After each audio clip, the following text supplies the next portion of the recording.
early 2000s Los Angeles Lakers. When I was a young fan, I remember vividly the constant arguments about whose team it was, Shaq or Kobe's. Analysts would argue about it, fans would argue about it, heck, we even argued about it in my own home, as my dad was a huge Shaq guy while I was the Kobe guy. After Shaq's departure and their eventual retirements, the debates died down a bit, as most of us came to a place where we could appreciate the impact of both greats. And this was made even easier as Shaq and Kobe began to appreciate each other as well. But in recent years, a lot has changed. The entire GOAT debate has reached such a loud and obnoxious level on both mainstream media and social media that people are now frequently using a player's help as a way to discredit them, in an attempt to make them look less impressive than their favorite player. Nowadays, if you ask a LeBron fan who was better, they'll tell you Shaq was easily, and make it seem like Kobe had the same level of impact as Andre Iguodala on the Warriors dynasty. But if you ask a Kobe fan, they'll make it seem like Kobe was MJ on steroids while Shaq was his Scottie Pippen. So let's take a different approach on this video and put our biases aside while acknowledging my own wholesome agenda of simply wanting to make money on YouTube. And let's look at these two co-stars on a year-by-year basis and truthfully answer the question, who was better? Starting off with the 1996 to 1997 season, and we'll basically skim over this one because Kobe was 18 years old and fresh out of high school, while Shaq was a 24-year-old monster who was only 2 years removed from leading his team to the NBA Finals. Kobe also wasn't getting any starting minutes yet, since he was backing up Eddie Jones, and Del Harris was an old-school head coach who wasn't interested in starting teenagers. All you gotta do is look at the numbers, and no matter how you slice it, Shaq was clearly the better player at this time. Although it didn't necessarily matter yet, since both players went home as losers after being eliminated in the second round by the Utah Jazz. 1997 to 1998. Kobe's progression was massive this year, as he was an NBA All-Star and was the runner-up for the Sixth Man of the Year award. He was certainly good enough to be an impactful starter on most teams, but Del Harris was still not ready to grant Kobe that starting position, which meant that his opportunities were limited. On the other hand, Shaq was fourth in the MVP voting and put up his usual monstrous numbers. The Lakers did win 61 games and had title hopes, but without better leadership and a trusted closer, they fell short to the Utah Jazz again in the NBA playoffs. 1998 to 1999. Kobe has now finally been installed as a starter, and it translated to the best numbers of his career so far, in what was a lockout-shortened season. Although an All-NBA player at the young age of 20, Kobe was still learning many of the skills that would eventually make him an NBA Hall of Famer, while Shaq was just entering his prime at the age of 26, and was finishing 6th overall in the MVP race. Looking at the numbers, once again, it's not close.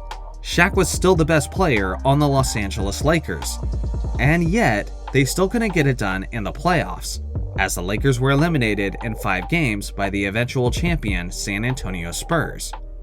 1999 to 2000. This is where Kobe really launches himself into superstar status, as he once again took a massive leap forward. He increased his scoring to 22.5 points per game while finishing first-team All-Defense for the first time in his career. In fact, Kobe finished 5th overall in the Defensive Player of the Year race. Kobe was also now establishing himself as the team's late-game closer, as he was hitting big fourth-quarter shots throughout the year, both in the regular season and the playoffs. With all that being said, it's hard for Kobe to compete this year, as Shaq is having the greatest basketball season of his life. Shaq was just one vote away from being the first unanimous league MVP in NBA history. The Diesel led the entire league in scoring and field goal percentage while putting up monstrous rebounding and blocks numbers. On top of that, many people forget that Shaq was the runner-up for the Defensive Player of the Year award that season, falling just short to the all-time great defender Alonzo Mourning. Shaq and Kobe were both the best they had ever been up to this point. With that being said, it wasn't close, as Shaq was in the midst of one of the greatest basketball peaks in NBA history. The dynamic 1-2 punch in combination with Phil Jackson's leadership enabled them to win their first championship together.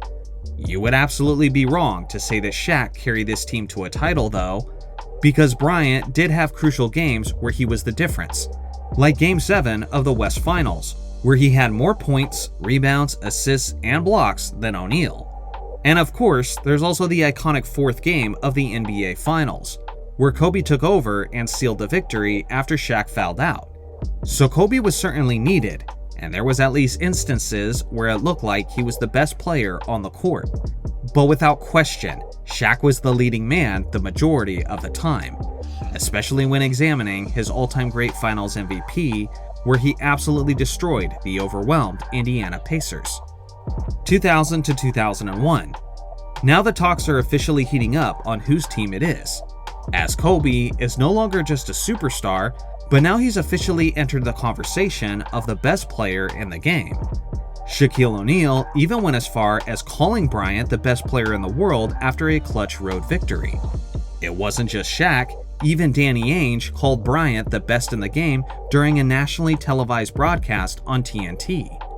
Now to be fair, if Shaq took a step backwards from his MVP season, then it was a small one, as Shaq was being called the best player in the league just as often as Kobe, if not more. But make no mistake, the conversation was certainly there. Both guys excelled in their clearly defined roles. Shaq was the centerpiece of the triangle offense, and when Phil Jackson made a game plan, Shaq was usually the focus of it. With that said, according to Phil Jackson, Kobe's job was to take over the offense whenever the triangle broke down, the same way it was Michael Jordan's job before him. Bryant had also established himself as the best closer on the team, while Shaq sometimes had to sit in the fourth quarter due to the fact that he couldn't be trusted from the free throw line. Both Kobe and Shaq nearly averaged 29 points per game, and when looking at their true shooting percentage, both guys had a similar level of offensive efficiency, although Shaq finished third in the MVP race while Kobe finished ninth. The playoffs is what really matters though. The 2001 Lakers solidified themselves as one of the greatest teams in NBA history as they went 15-1 throughout the postseason, and more often than not, each game was an absolute blowout. Now once again, Shaq was the Finals MVP while utterly demolishing that year's Defensive Player of the Year, Dikembe Mutombo. Because of the way Shaq's numbers far exceeded Kobe's in the NBA Finals, this has led many people to look back in hindsight and say that Shaq was clearly the best player at this point in time. But remember, the strongest teams and the greatest tests were out in the West, and everyone knew it at this point in time.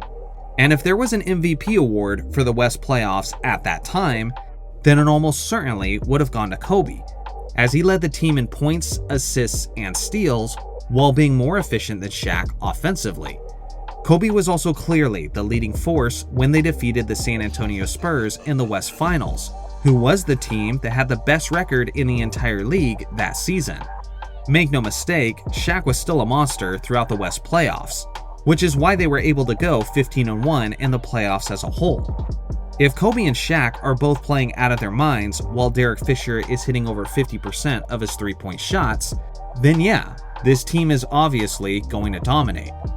When you look at the numbers, the context of the competition, and their clearly defined roles, it is impossible for me to look at this and say that one guy was clearly better than the other. This is like looking at an instant replay where it's so hard to tell which way it should go, so you just say it's inconclusive and keep the play on the field. That's why this season is a push. You can personally go with either guy in this specific season, and I won't knock you for it. 2001 to 2002. I don't want to say Kobe regressed this year as an athlete, but he just didn't stand out as much in comparison to his prior season. Shaq had the small edge in regular season numbers, although Kobe did play in 13 more games. And then in the postseason, Shaq had the edge as a scorer and was more efficient than Bryant as well. Once again, without Kobe's contribution, the Lakers don't win their third championship. But without question, Shaq firmly reclaimed his title as the best player on the team, in major thanks to his performance in the final two rounds of the playoffs against Sacramento and New Jersey, where he clearly outclassed Bryant. 2002 to 2003. This is where things begin to sway massively in the other direction, because not only was Kobe having the greatest individual season of his career, but Shaq was definitely trending downwards. A major aspect of Shaq's decline was his mindset and approach. Shaq was big on enjoying his summer, so the Diesel decided to have his much-needed toe surgery several months after their third championship, meaning Shaq was still rehabbing from his surgery to start the 2002 to 2003 regular season. On top of that, Shaq came into training camp very fat, and he even confessed this in his most recent public conversation with Kobe Bryant. Now, the Lakers did get off to a terrible start this season without Shaq in the lineup, as Los Angeles started their year with an ugly 3-9 record, and some blame Kobe for that. But many players and analysts have credited that struggle to the fact that the Lakers played a very specific offense with Shaq as the centerpiece. And then without Shaq, the adjustment was drastic, especially since the fill-in starter was the underwhelming 6'9 center Samaki Walker. Even after Shaq came back, the Lakers took a while to regain their stride, as they had an 11-19 record by Christmas. It was then, during another Shaq injury, that Kobe had his historic 9-game streak with at least 40 points, and the Lakers went 7-2 during that stretch. By the end of the regular season, the Mamba had led the Lakers back to a 52-30 record, and on the year, he averaged 30 points, 7 rebounds, 6 assists, and 2 steals, while having very efficient splits, and while finishing first-team All-Defense.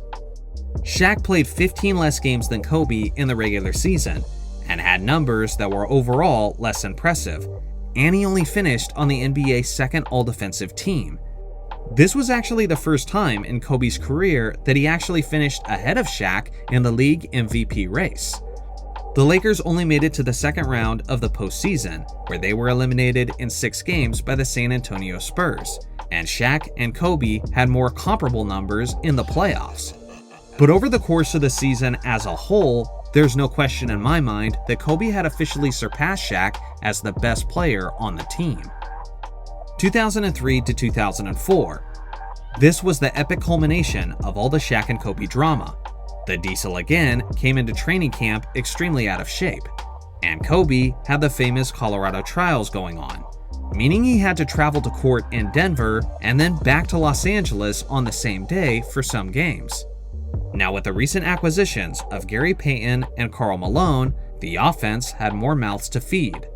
Yes, this team eventually made it to the NBA Finals, but neither Shaq or Kobe were at their best, and you could see that in their modest averages in the regular season. Although Kobe was first-team All-Defense, Shaq didn't earn an All-Defense team selection. In the postseason, neither guy was up to their usual standards either. Although Kobe led the team in scoring, he wasn't very efficient from the field, and he was absolutely terrible from three-point distance, only hitting 24.7% from the arc.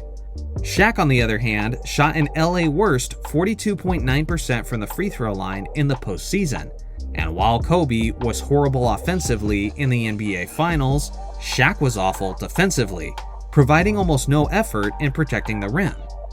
In short, in this drama-filled disaster of a season, neither Kobe or Shaq clearly separated themselves as the best, which is why their final season together is a push. So to recap, yes, at several points, Kobe Bryant was either just as good or better than Shaquille O'Neal, although Shaq was definitely the top guy the majority of the time. Regardless, the truth of the matter is that they won 3 championships together, and both players were pivotal in achieving that success. You can make every attempt to diminish one or the other, but the reality is they needed each other, and together they had the greatest peak that any 1-2 punch has ever had in this league. So what do you guys think?